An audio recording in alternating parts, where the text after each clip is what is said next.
ท่านกำลังฟังสถานีวิทยุกระจายเสียง FM 104.5 เมกะเฮิรตซ์ นะโมตัสสะภะคะวะโตอะระหะโตสัมมาสัมพุทธัสสะขอความนอบน้อมจงมีแด่องค์สมเด็จพระบรมศาสดาสัมมาสัมพุทธเจ้าพระธรรมและพระอริยสงฆ์สาวกทั้งหลายขอเจริญพรกับคณะสัตยาญาติโยมสาธุชนทุกท่านวันนี้อาตมาภาพก็จะได้นำเอาเรื่องพระนางสามาวดีอันมีมาในธรรมบทขุททกานิกายตอนที่9ตอนสุดท้ายก็จะได้มาอธิบายชี้แจงแสดงให้กับญาติโยมสาธุชนทุกท่านดำเนินความว่าพระเจ้าอุเทนผู้ครองกรุงโกสัมพีนั้นมีอัครมเหสีอยู่3 พระองค์คือพระนางสามาวดีซึ่งเป็นธิดาบุญธรรมของโคสกเศรษฐีชาวเมืองโกสัมพีพระนางวาสุลทัตตาซึ่งเป็นพระราชธิดาของพระเจ้าจันทประโชตกรุงอุเชนี และพระนางมาคันธิยา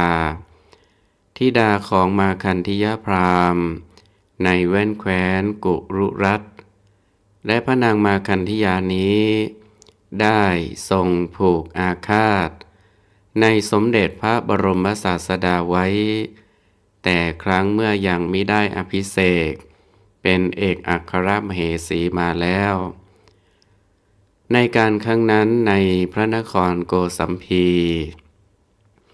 มีเศรษฐีอยู่3 คนคือโคสกเศรษฐี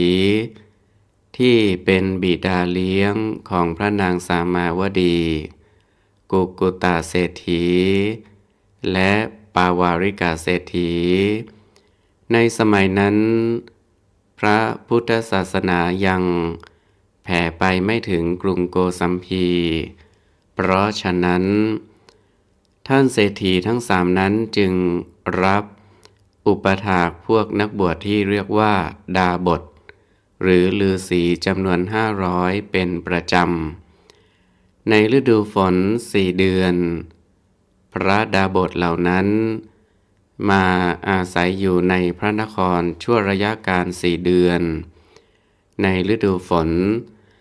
อีก8 เดือนไปบำเพ็ญสมณธรรมอยู่ในป่าหิมพานต์อยู่มาคราวหนึ่งพระดาบสเหล่านั้นเดินทางจากป่าหิมพานต์จะมายังพระนครโกสัมพีได้พบเทวดาผู้เทพพระราชาตนหนึ่งซึ่งสิงสถิตอยู่ที่ต้นไทรใหญ่ต้นหนึ่งในระหว่างทางเมื่อพระดาบสผู้เป็นหัวหน้าคิดอยากได้อะไรเทวดานั้นก็บันดาลให้สำเร็จสมดังความประสงค์ชั้นที่สุดพระดาบสปรารถนาอยากจะเห็นองค์เทวดานั้นเทวดาก็ชำแรกต้นไม้ออกมาปรากฏให้เห็นพระดาบสจึงถามเทวดาว่าท่านได้สร้างบุญกรรมอะไรไว้จึงได้มาเป็นเทวดาผู้เทพพระราชาเช่นนี้เทวดาจึงได้เล่าถึงบุญกรรมอันเล็กน้อยที่ตนได้สร้างมาเมื่อชาติก่อนว่าได้เป็นบุรุษเข็นใจไปทำการจ้างอยู่ในบ้านของท่านอนาถบิณฑิกาเศรษฐีในพระนครสาวัตถีครั้งนั้นได้รักษาอุโบสถกึ่งวันตามคำแนะนำของท่านเศรษฐีด้วยอานิสงส์แห่งการรักษาอุโบสถศีลกึ่งวันนั้นจึงได้มาเป็นเทวดานี้และสรรเสริญคุณของท่านเศรษฐีว่าเป็นพุทธมามกะผู้นับถือพระพุทธเจ้าเป็นธรรมมามกะ ผู้นับถือพระธรรมเป็นสังฆมามกะผู้นับถือพระสงฆ์พระดาบทเหล่านั้นครั้นได้ยินคำว่าพุทโธเท่านั้นก็มีความปีติปราโมทย์เกิดความเลื่อมใสและอยากจะไปเฝ้าสมเด็จพระบรมศาสดาเมื่อได้พากันไปถึงเมืองโกสัมพีฉันภัตตาหารของท่านเศรษฐีทั้งสามแล้วก็ลาท่านเศรษฐีทั้งสามไปเข้าไปเฝ้าสมเด็จพระบรมศาสดาณวัดพระเชตวันกรุงสาวัตถีแม้ท่านเศรษฐีทั้งสามจะได้เหนี่ยวรั้งไว้ขอให้รอคอยเสียก่อนก็ไม่รอรั้ง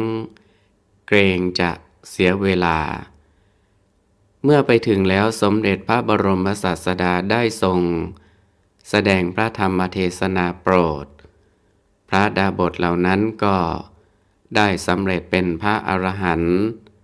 และได้บวชเป็นภิกษุในพระพุทธศาสนาฝ่ายเศรษฐีทั้งสามได้ติดตามไปเฝ้าสมเด็จพระบรมศาสดาในภายหลังได้ฟังพระธรรมเทศนาแล้วก็ได้สำเร็จเป็นพระโสดาบันแล้วพากันทำบุญให้ทานอยู่ณวัดเชตวันมหาวิหารประมาณกึ่งเดือนแล้วก็พากันกลับคืนสู่เมืองโกสัมพีแล้วได้พากันสร้างวัดขึ้นคนละวัดคือโคสกาเศรษฐีสร้างวัดโคสิตารามกุกุตาเศรษฐีสร้างวัดกุกุตารามปาวาริกาเศรษฐีสร้างวัดปาวาริการามครั้นแล้วสมเด็จพระบรมศาสดาเสด็จไปโปรดประทับอยู่วัดทั้งสามนั้นขณะที่สมเด็จพระบรมศาสดาเสด็จประทับอยู่พระอารามของท่านเศรษฐีใดท่านเศรษฐีนั้นก็ถวายการอุปถากบำรุงสมเด็จพระบรมศาสดาก็เศรษฐีทั้งสามนั้นมีบุรุษอุปถากอยู่คนหนึ่งเป็นช่างดอกไม้ชื่อว่านายสุมาณะเธอเป็นคนมีศรัทธาจึงขอโอกาสถวายภัตตาหารแด่สมเด็จพระพุทธองค์กับทั้งภิกษุสงฆ์วันหนึ่งก็นางกำนันของพระนางสามาวดีคือนางกุฎชุตราได้ไปจ่ายดอกไม้ที่ร้านของนายสุมาณะมาลาการนั้นไปถวายพระนางสามาวดีทุกวันในวันที่นายสุมาณะมาลาการถวายภัตตาหารแด่สมเด็จพระพุทธองค์นั้นนายสุมาณะได้เชิญให้นางขุดชุตราอยู่เป็นสหายบุญกับนายสุมาณะและได้ฟังพระธรรมเทศนาอนุโมทนากถาแล้วได้สำเร็จเป็นพระโสดาบันอริยสาวิกาในเวลาจบพระธรรมเทศนาลงครั้นเสร็จการเลี้ยงพระแล้วนางกุฎชุตราจึงได้ซื้อดอกไม้จากนายสุมาณะไปถวายพระนางสามาวดีพระนางสามาวดีทรงเห็นดอกไม้มากกว่าทุกวันจึงรับสั่งถามว่าพระเจ้าแผ่นดินได้พระราชทานค่าดอกไม้เพิ่มให้อีกหรือนางกุฎชุตรากราบทูลว่ามิได้พระราชทานเพิ่มให้แต่ว่าเมื่อก่อนมานั้นนางได้บังเอาค่าดอกไม้ไว้เป็นส่วนตัวเสียครึ่งหนึ่งวันนี้ได้จ่ายมาเต็มตามมูลค่าที่พระราชทานไว้คือวันละ8 กหาปณะ เพราะนางได้ฟังพระธรรมเทศนาของสมเด็จพระพุทธองค์ได้บรรลุถึงธรรมเป็นโสดาบันแล้วจึงไม่เบียดบังเอาค่าดอกไม้เหมือนแต่ก่อนส่วนพระนางสามาวดีก็มิได้ทรงต่อว่าหรือทักทวงทรัพย์แต่อย่างใดแต่รับสั่งให้นางกุชุตราแสดงธรรมให้ฟังตามที่ได้ฟังมานางกุชุตราเป็นหญิงฉลาดสามารถแสดงธรรมถวายพระนางสามาวดีและเหล่าสตรีบริวารทั้ง500ได้พระนางสามาวดีและสตรีบริวาร500นั้นก็ได้สำเร็จเป็นพระโสดาบันอริยสาวิกาทั้งหมดทั้งสิ้นทั้งมวลตั้งแต่นั้นมาพระนางสามาวดีและสตรีบริวารทั้งหลายก็ให้นางกุชุตราพ้นจากการรับใช้ยกขึ้นไว้ในฐานะมารดาและอาจารย์นางกุชุตราไปฟังธรรมจากสำนักของสมเด็จพระบรมศาสดาแล้วก็นำมาแสดงถวายพระนางสามาวดีและสตรีบริวาร500นั้นเป็นลำดับมาต่อมาพระนางสามาวดีพร้อมด้วยสตรีบริวารขอร้องให้นางกุชุตราช่วยให้ได้เฝ้าบูชาสมเด็จพระบรมศาสดานางกุชุตราไม่มีทางอื่นใดจะช่วยได้เพราะพระอัครมเหสีและเหล่าสตรีบริวารทั้งหลายนั้นจะออกไปภายนอกพระราชวังมิได้นางจึงบอกอุบายแนะนำให้เจาะฝาห้องเท่าที่จะเห็นข้างนอกได้แล้วแนะนำว่าเมื่อสมเด็จพระบรมศาสดาเสด็จไปรับบิณฑบาตที่บ้านของท่านเศรษฐีทั้ง3ก็ให้นำดอกไม้ของหอมมาคอยกราบไหว้บูชาในขณะที่เสด็จผ่านมาทางช่องฝานั้นพระนางสามาวดีและหมู่สตรีบริวารได้เฝ้านมัสการบูชาสมเด็จพระบรมศาสดาด้วยประการฉะนี้ฝ่ายพระนางมาคันธิยาซึ่งเป็นพระอัครมเหสีองค์ที่3และเคยได้ผูกอาฆาตไว้ในพระพุทธองค์นั้นได้เสด็จไปเห็นช่องตามฝาห้องพระตำหนักของพระนางสามาวดีดังนั้นจึงทรงสอบถามทราบเรื่องแล้วไม่พอพระทัยเพราะทรงเห็นว่าไปเคารพเลื่อมใสและอุปถัมภ์บำรุงพระพุทธองค์ซึ่งตนทรงผูกอาฆาตไว้และทรงคิดจะทำลายพระนางสามาวดีและหมู่สตรีบริวารจึงนำความขึ้นเพชรทูลแด่พระราชาว่าพระนางสามาวดีและหมู่สตรีบริวารมีความปรารถนาภายนอกแต่พระราชาไม่ทรงเชื่อว่าจะเป็นเช่นนั้นแม้พระนางมาคันธิยาจะได้ทรงเพชรทูลถึง3 ครั้งและนำเสด็จไป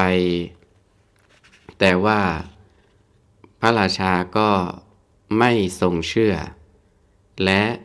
ไม่ทรงกริ้วโกรธเพียงแต่รับสั่งให้ปิดช่องฝาและมีพระราชดำรัสสั่งให้ทำเป็นหน้าต่างข้างบนซึ่งเป็นมูลเหตุให้บ้านเรือนมีหน้าต่างตั้งแต่นั้นมาครั้งที่2พระนางมาคันธิยาได้ทรงให้ สินจ้างแก่ชาวเมืองเพื่อจะให้ไปบริพาทด่าว่าขับไล่พระพุทธองค์ให้เสด็จหนีไปเสียจากพระนครชาวเมืองที่เป็นมิจฉาทิฐิและเห็นแก่สินจ้างรางวัลก็รับไปบริพาทด่าว่าพระพุทธองค์ด้วยประการต่างๆแต่สมเด็จพระพุทธองค์ก็มิได้เสด็จหนีไปและทรงอดทนต่อคำบริพาทจนเลิกหายไปเองครั้งที่3พระนางมาคันธิยาทรงทำอุบายสั่งให้มาคันธิยพราหมณ์ผู้เป็นอานำไก่เป็นและไก่ตายมาให้อย่างละ8 ตัวครั้งแรกทรงนำไก่เป็น8 ตัวไปถวายพระราชาแล้วกราบทูลให้รับสั่งให้ส่งไก่นั้นไปให้พระนางสามาวดีทำแกงอ่อมถวายพระนางสามาวดีไม่ทรงรับทำตามพระราชบัญชาโดยทรงอ้างว่าไม่ฆ่าสัตว์ครั้งหลังพระนางมาคันธิยาทูลให้ส่งไก่ไปให้พระนางสามาวดีอีกแต่ให้รับสั่งว่าให้แกงไปถวายพระสมณโคดมคราวนี้พระนางมาคันธิยาจัดสั่งให้มหาดเล็กนำไก่ตาย8 ตัวไปพระนางสามาวดีก็ยินดีรับทำตามพระราชบัญชานั้นส่วนพระนางมาคันธิยาได้ถือโอกาสเพชรทูลว่าพระนางสามาวดีมีความปรารถนาภายนอกพระองค์รับสั่งให้แกงอ่อมไก่เพื่อพระองค์พระนางสามาวดีไม่ยินดีรับทำครั้นรับสั่งให้แกงไปถวายพระสมณโคดมพระนางสามาวดีและหมู่สตรีบริวารทั้งหลายก็ยินดีรับทำหม่อมฉันได้เคยกราบทูลว่าพระนางสามาวดีมีความปรารถนาภายนอกพระองค์ก็ไม่ทรงเชื่อบัดนี้พระองค์ทรงเห็นไหมเพคะส่วนพระราชาทรงอดกลั้นนิ่งต่อมาครั้งที่4พระนางมาคันธิยาทรงรับสั่งให้มาคันธิยพราหมณ์เอางูพิษที่ถอดเขี้ยวออกหมดแล้วมาให้อีกแล้วเอางูนั้นขังไว้ในรางพินหัตถิกันตะที่พระเจ้าอุเทนทรงห่วงแหนมากจะเสด็จไปไหนต้องทรงนำพินนั้นติดพระองค์ไปด้วยเมื่อถึงวาระที่เสด็จไปประทับที่พระตำหนักของพระนางสามาวดีพระองค์ก็ทรงนำพินนั้นไปด้วยและพระนางมาคันธิยานั้นขอติดตามเสด็จไปด้วยโดยทรงอ้างว่าทรงพระสุบินไม่ดีพอพระราชาเสด็จขึ้นสู่พระแท่นที่บรรทมทรงเอาพินวางไว้เบื้องบนพระเศียรพระนางมาคันธิยาก็ทรงย่องไปเปิดจุกดอกไม้ซึ่งอุดรูพินไว้นั้นงูพิษซึ่งถูกขังมาหลายวันแล้วก็เลื้อยออกมาแผ่แม่เบี้ยขู่อยู่บนพระแท่นบรรทมนั้นพระนางมาคันธิยาจึงทรงกราบทูลอย่างเสียงหลงขึ้นว่างูเพคะแล้วทรงทราบทูลใส่ร้ายพระนางสามาวดีด้วยประการต่างๆคราวนี้พระราชาทรงเชื่อและทรงพระพิโรธอย่างเป็นฟืนเป็นไฟจึงรับสั่งให้จับสตรีบริวาร500นั้นมายืนเรียงเป็นแถวแล้วให้พระนางสามาวดีอยู่ข้างหน้า แล้วทรงยิงพระแสงธนูให้ตรงไปยังพระอุระของพระนางสามาวดี ด้วยทรงหมายจะให้พระแสงสอนนั้นทะลุเสียบหน้าอกสตรีบริวารทั้ง500ในคราวเดียวกัน ฝ่ายพระนางสามาวดีได้ประทานพระโอวาทแก่บรรดาสตรีบริวารว่า สิ่งอื่นที่จะเป็นที่พึ่งของเราไม่มีแล้ว จงพากันแผ่เมตตาไปในพระราชาในพระราชเทวีมาคันธิยาและในตนของตนให้เท่ากันด้วยอานุภาพแห่งเมตตานั้นพระแสงสอนซึ่งอาบด้วยยาพิษวิ่งกลับคืนมายังพระหฤทัยของพระเจ้าอุเทนเป็นดุจว่าเสียบพระหฤทัยอยู่ฉะนั้นพระราชาทรงเห็นเหตุมหัศจรรย์ดังนั้นจึงทรงพระราชดำริว่าพระแสงสอนนี้ไม่มีชีวิตจิตใจแต่รู้จักคุณของพระนางสามาวดีเราเป็นคนแท้ๆแต่ไม่รู้จักคุณคันแล้วก็ทรงทิ้งพระแสงธนูแล้วทรงประคองอัญชลีอยู่แทบพระบาท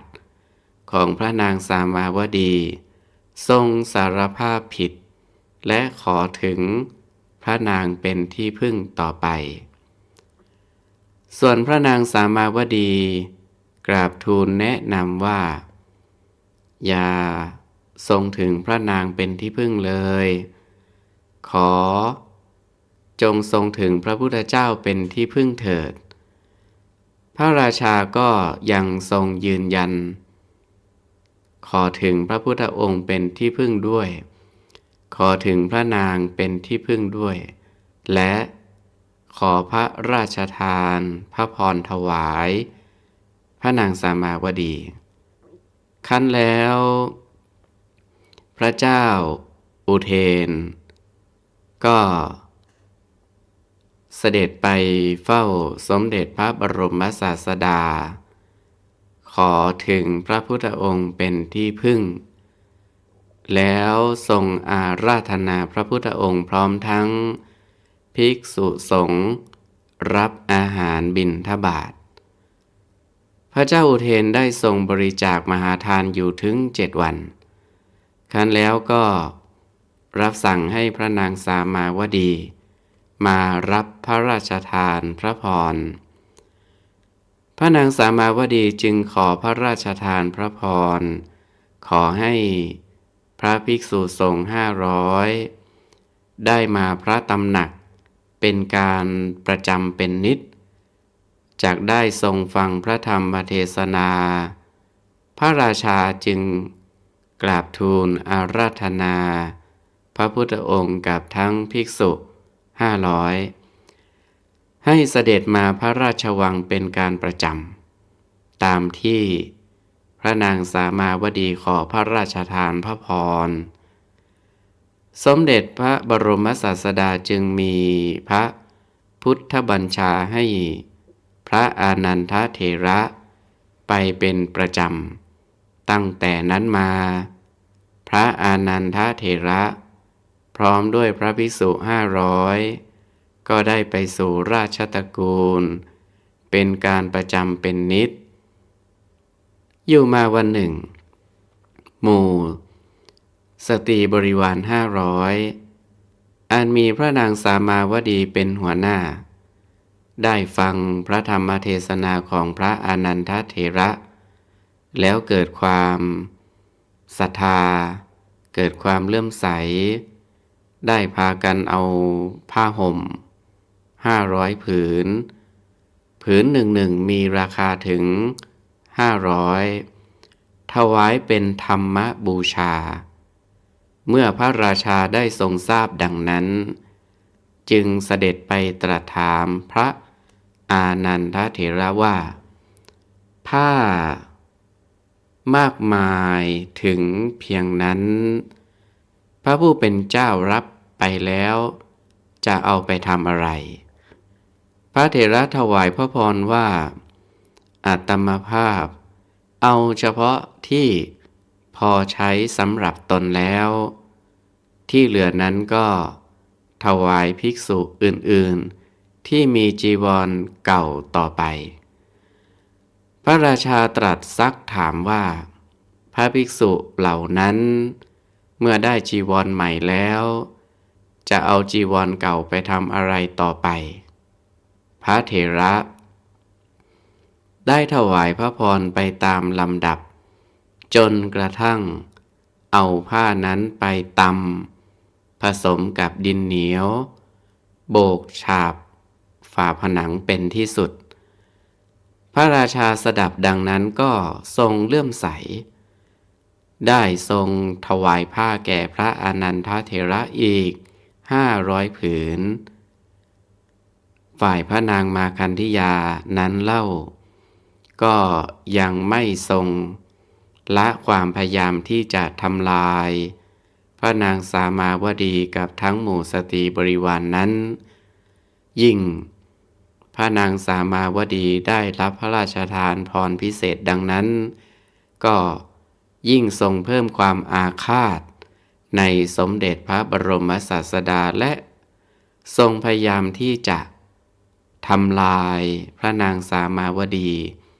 กับทั้งสตรีบริวารให้จงได้วันหนึ่งขณะที่พระราชาเสด็จไปทรงกีฬาที่พระราชอุทยานพระนางมาคันธิยาจึงได้ส่งพระราชสารไปยังมาคันธิยพราหมณ์ผู้เป็นอาใจความว่าให้คุณอาจงไปที่ปราสาทของพระนางสามาวดีขอเปิดคลังน้ำมันและคลังผ้าแล้วจงเอาผ้าลงชุบน้ำมันพันเสาหมดทุกต้น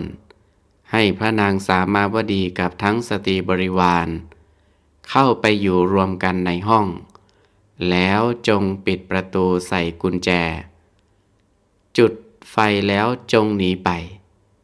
มาคันธิยพราหมณ์ก็ได้ปฏิบัติตามที่พระนางมาคันธิยาทรงบงการไปนั้นฝ่ายพระนางสามาวดีได้ประทานโอวาทแก่หมู่สตรีบริวารว่าเมื่อเราท่องเที่ยวมาในสังสารวัฏอันยืดยาวนั้นถูกไฟคลอกอยู่อย่างนี้มานานจนแม้จะกำหนดรู้ด้วยพระพุทธญาณก็ทั้งยากฉะนั้น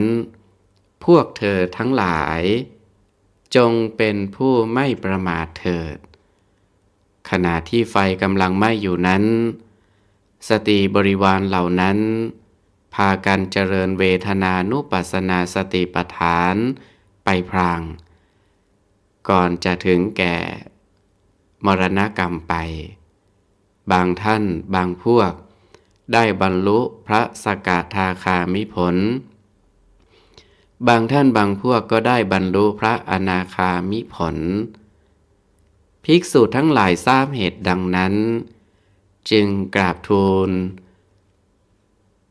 สมเด็จพระบรมศาสดาว่าคติของอุบาสิกาเหล่านั้นจะเป็นอย่างไรหนอพบหน้าจะเป็นไฉนสมเด็จพระบรมศาสดาตรัสตอบว่าอุบาสิกาเหล่านั้นที่เป็นพระโสดาบันก็มีที่เป็นพระสกทาคามีก็มีที่เป็นพระอนาคามีก็มีอุบาสิกาทั้งหมดนั้นเป็นผู้ถึงแก่อนิจจกรรมไปอย่างไม่ไร้ผลฝ่ายพระเจ้าอุเทนทรงทราบเหตุแล้วรีบเสด็จมาแต่ไม่ทันไฟไหม้พระตำหนักมีพระบัญชาให้ดับไฟแล้วมีพระโทมนัสเป็นกำลังครั้นแล้วได้ทรงทำ พระกุสโลบายให้พระนางมาคันธิยารับสารภาพแล้วทรงทำเป็นเสมือนพอพระราชาฤทัยรับสั่งให้พระนางมาคันธิยาเรียกหมู่พระญาติ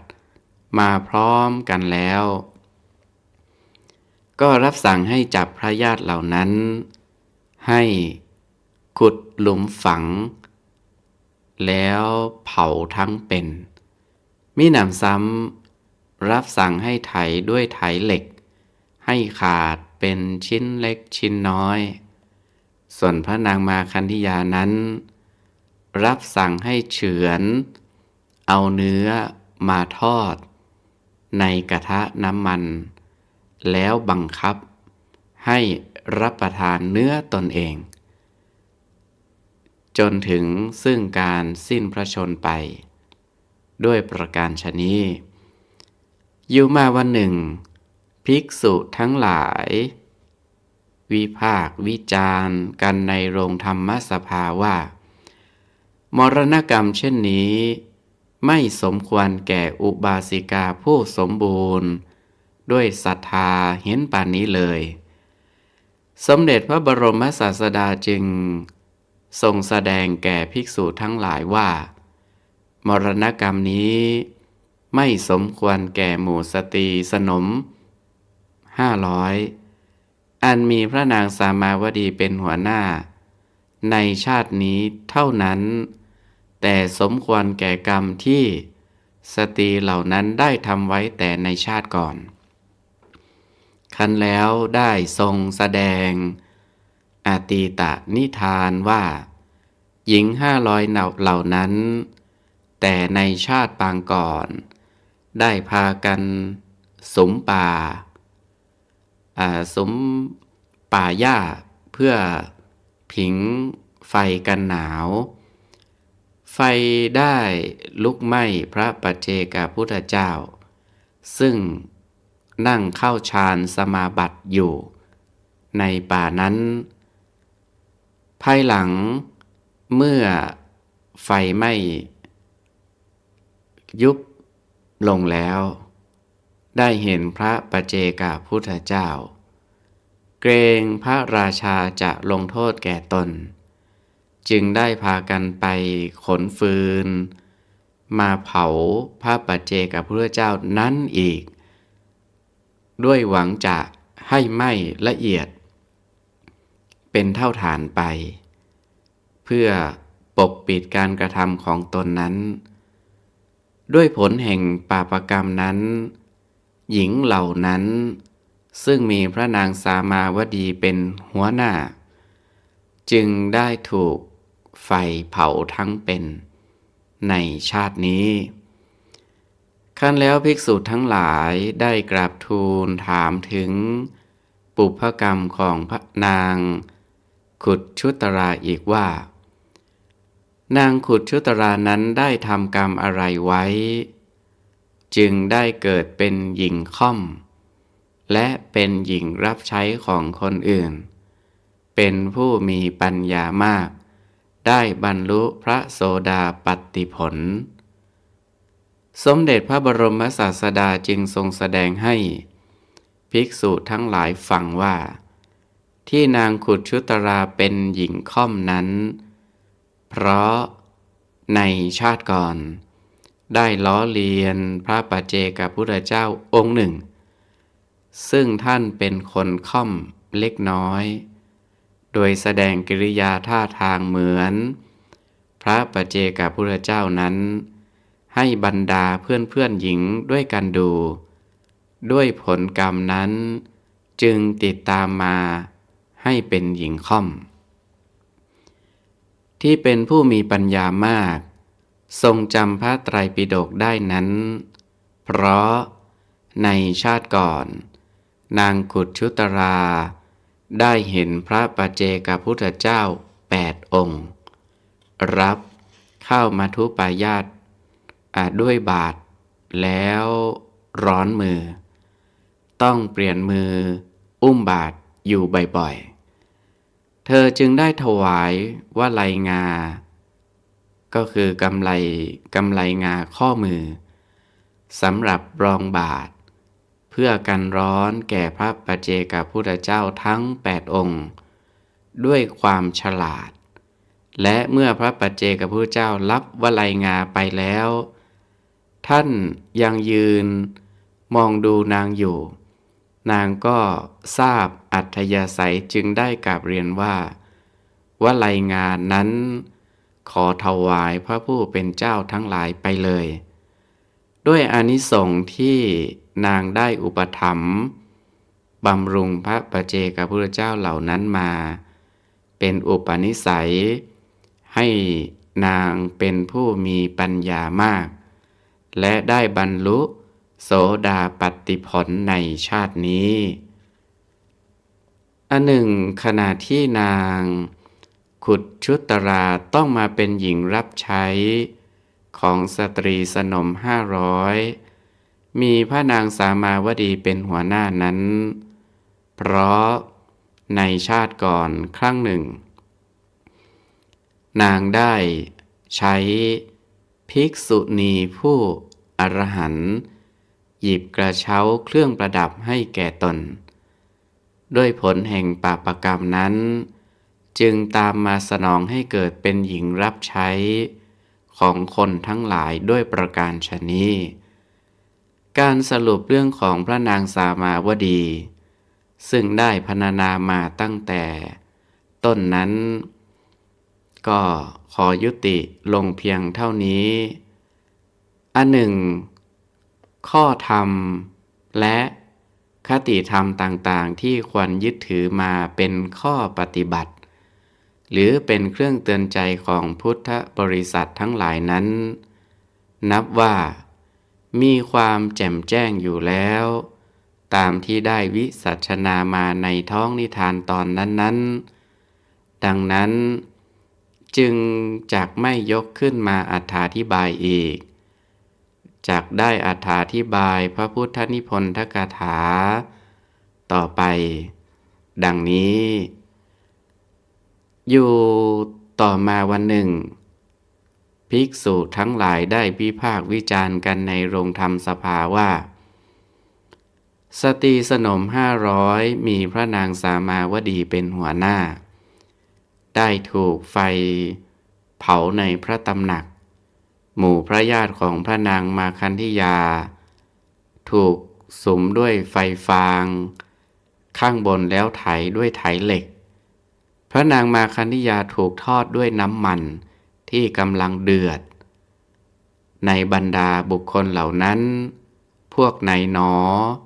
ชื่อว่ายังเป็นอยู่พวกไหนชื่อว่าตายแล้ว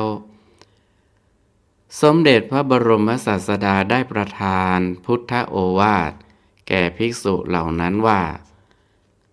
บุคคลเหล่าใดเหล่าหนึ่งที่เป็นผู้ประมาทแล้วแม้ถึงจะมีชีวิตอยู่ตั้ง100 ปีก็ชื่อว่าเป็นผู้ตายแล้วส่วนบุคคลเหล่าใดที่เป็นผู้ไม่ประมาทแม้ถึงจะตายแล้วก็ชื่อว่ายังเป็นอยู่เพราะฉะนั้น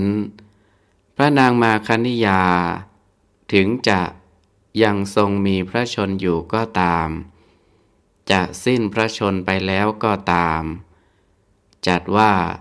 เป็นบุคคลที่ตายแล้วนั่นแหละส่วนสตรีสนม500อันมีพระนางสามาวดีเป็นหัวหน้าแม้จะได้สิ้นชีวิต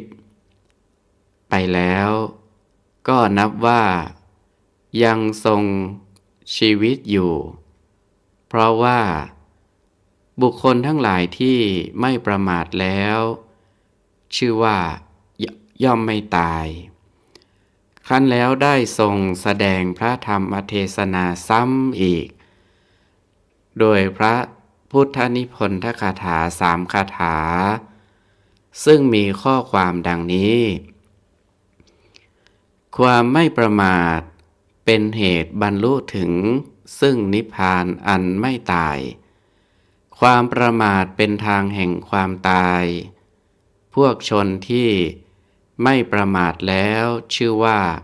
ย่อมไม่ตายพวกชนที่ประมาทแล้วเหมือนคนตายแล้วท่านผู้เป็นบัณฑิตในเพราะความไม่ประมาททั้งหลายรู้ความต่างกันอย่างนี้แล้วย่อมบันเทิงใจอยู่ในความไม่ประมาทเป็นผู้ยินดีในธรรมอันเป็นอารมณ์ของพระอริยเจ้าทั้งหลายบัณฑิตผู้ไม่ประมาทซึ่งเป็นปราชญ์เหล่านั้นเป็นผู้เจริญฌานมีความเพียรติดต่อกันมีความบากบั่นอันเข้มแข็งเป็นนิจย่อมได้ถูกต้องนิพพานอันเป็นธรรมขั้นสูงสุดปลอดจากกิเลสเครื่องประกอบไว้ในวัฏสงสารในพระธรรมเทศนาพุทธนิพนธกถาเหล่านี้มีอธิบายดังต่อไปนี้คำว่าอัปปมาทะที่แปลว่าความไม่ประมาทหมายความว่ากว้างขวางมากเพราะคำนี้คำเดียวกินความถึงพระพุทธพจน์คือพระไตรปิฎกทั้งสิ้นทีเดียวข้อนี้สมด้วยพระบาลีในคัมภีร์มหาวารวรรคสังยุตตนิกายว่าดูก่อนภิกษุทั้งหลายบรรดารอยเท้าของสัตว์ทั้งหลายที่สัญจรไปบนแผ่นดินชนิดใดชนิดหนึ่งรอยเท้าทั้งหมดนั้นย่อมถึงซึ่งอันรวมลงในรอยเท้าช้างชาวโลกย่อมกล่าวกันว่ารอยเท้าช้างเป็นยอดแห่งรอยเท้าเหล่านั้นเพราะรอยเท้าช้างเป็นของใหญ่ฉันใดดูก่อนภิกษุทั้งหลายกุศลธรรมทั้งหลายเหล่าใดเหล่าหนึ่งกุศลธรรมทั้งหมดนั้นมีความไม่ประมาทเป็นมูลฐานรวมลงในความไม่ประมาทเรากล่าวว่าความไม่ประมาทเป็นยอดแห่งกุศลธรรมเหล่านั้นฉันนั้นเหมือนกันอะไรชื่อว่าความไม่ประมาทความไม่ประมาทนั้นโดยความหมายได้แก่ความไม่อยู่ปราศจากสติคือความมีสติปรากฏอยู่เป็นนิจทุกอิริยาบถน้อยใหญ่ทั้งหลายอธิบายว่าสติได้แก่ความระลึกรู้อารมณ์ซึ่งผ่านเข้ามาทางทวารหกมีหน้าที่ทำให้จิตไม่เลื่อนลอยไปจากอารมณ์คือไม่ให้พลั้งเผลอดังนั้นเมื่อสติตั้งมั่นอยู่กับอารมณ์เป็นนิจแล้วจิตก็ไม่พลั้งเผลอหรือไม่พลั้งพลาดการที่สติทำให้จิตไม่พลั้งเผลอในอารมณ์นั้นเรียกว่าความไม่ประมาทคนผู้ไม่ประมาทคือไม่พลั้งเผลอนั้นจะยืนเดินนั่งนอนหรือจะเจรจาพาทีหรือจะนึกคิดเรื่องอะไรก็ไม่พลั้งพลาดหรือไม่ลืมหลงจึงเป็นผู้สามารถประกอบการงานทางกายวาจาหรือคิดทางใจได้อย่างถูกต้องไม่ผิดพลาดนี้ว่าด้วยความไม่ประมาทอย่างสามัญธรรมดาแต่ว่าในที่นี้หมายถึงความไม่ประมาทอย่างพิเศษซึ่งมี สติตั้งมั่นอยู่ในอารมณ์ทุกขณะจิตอันได้แก่การเจริญวิปัสสนากรรมฐานของผู้ปฏิบัติธรรมอย่างจริงจังในการปฏิบัติวิปัสสนากรรมฐานนั้นผู้ปฏิบัติจะต้องมีสติกำหนดให้ทันอารมณ์ที่ผ่านมาทุกๆอารมณ์และในขณะเดียวกันสัมปชัญญะก็จะทำหน้าที่พิจารณารู้เท่าทันอารมณ์นั้นตามความเป็นจริงคือรวมความว่าผู้ปฏิบัตินั้นย่อมมีสติสัมปชัญญะกำหนดรู้เท่าทันอารมณ์อยู่ทุกๆขณะเมื่อรู้เท่าทันอย่างนั้นแล้วอารมณ์ต่างๆก็จะหลอกหลอนไม่ได้ย่อมปรากฏให้เห็นเป็นความจริงตามสภาวะธรรมเสมอคือปรากฏเป็นสักว่าขันธ์ห้ารูปเวทนาสัญญาสังขารวิญญาณหรือเป็นเพียงสักว่ารูปธรรมนามธรรมเท่านั้นไม่ปรากฏหลอกหลอนให้เห็นเป็นสัตว์เป็นบุคคลเป็นตัวเป็นตนเป็นเขาเป็นเราเป็นของเขาของเราอย่างที่คนสามัญธรรมดาเห็นกันทั้งนี้ก็เพราะสติและสัมปชัญญะนั้นแก่กล้าขึ้นด้วยอำนาจภาวนาคือการหมั่นเจริญวิปัสสนากรรมฐานเมื่อสติสัมปชัญญะแก่กล้าขึ้นจนได้ที่ซึ่งตามสำนวนปฏิบัติว่าแก่ขึ้นถึงขั้นสังขารุเปกขาญาณอันเป็นยอดของวิปัสสนาแล้วสติสัมปชัญญะชื่อว่าแก่เต็มที่หรือแก่ได้ที่สตินั้นจะไม่ปราศจากอารมณ์กรรมฐานเลยจากตั้งมั่นอยู่ในอารมณ์ของวิปัสสนากรรมฐานคือรูปนามอย่างแน่นแฟ้นมั่นคงเหมือนเสาเขื่อนและจะทำหน้าที่รักษาทวารทั้ง6ไม่ให้อารมณ์ที่เป็นศัตรูรั่วไหลเข้ามาได้ซึ่งท่านเปรียบเสมือนนายประตูความมีสติตั้งมั่นในอารมณ์พระกรรมฐานอย่างนี้เรียกว่าอัปปมาทะคือความไม่ประมาทในที่นี้ความไม่ประมาทนั้นขั้นสังขารุเปกขาญาณนี้เมื่อผู้ปฏิบัติเพิ่มพูนความไม่ประมาทนี้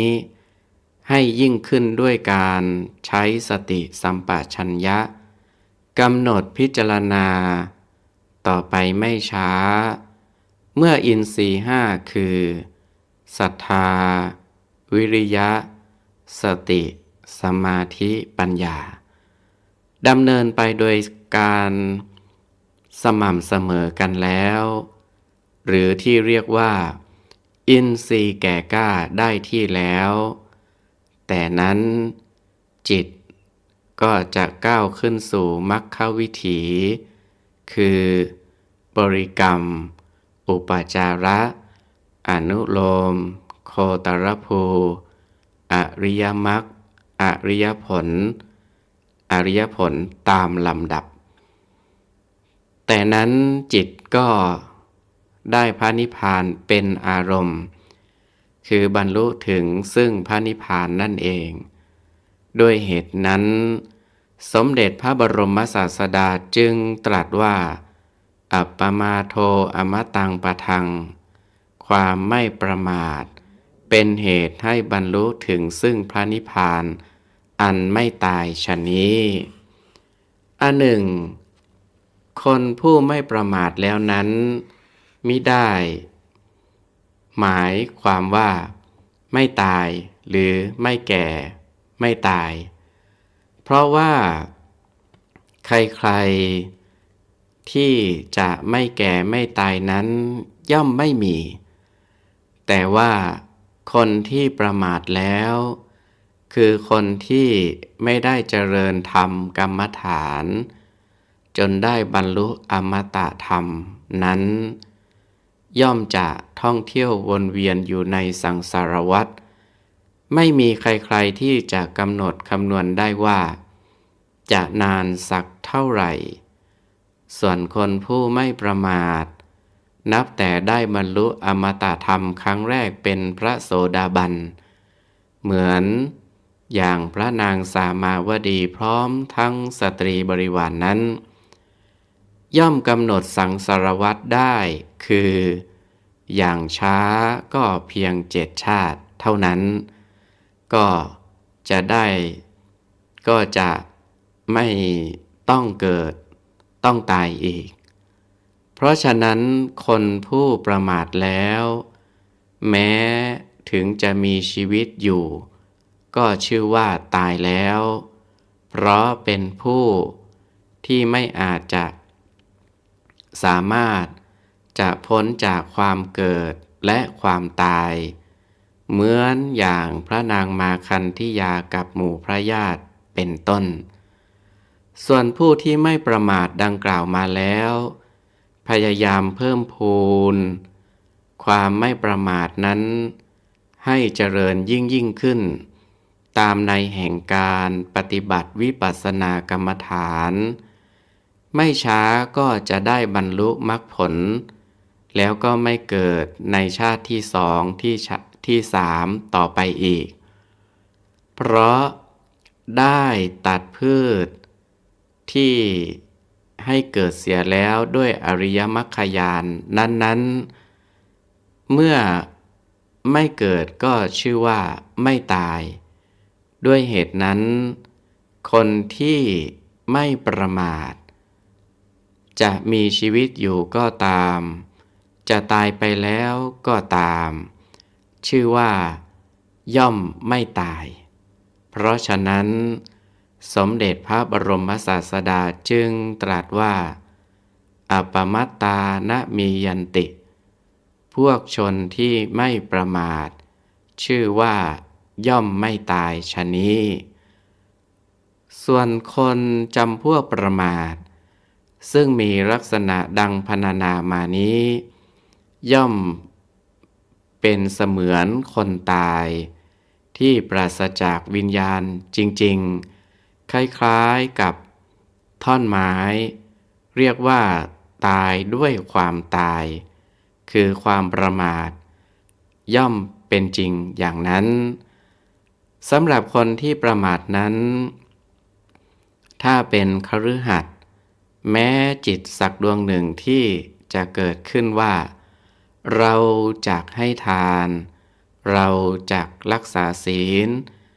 จักรักษาอุโบสถดังนี้ไม่มีเลย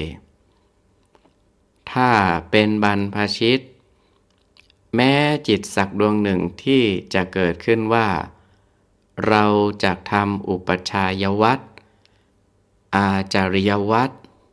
จักสมาทานธุดงค์จักเจริญพระกรรมฐานดังนี้ไม่มีเลยเหมือนกับคนที่ตายแล้วย่อม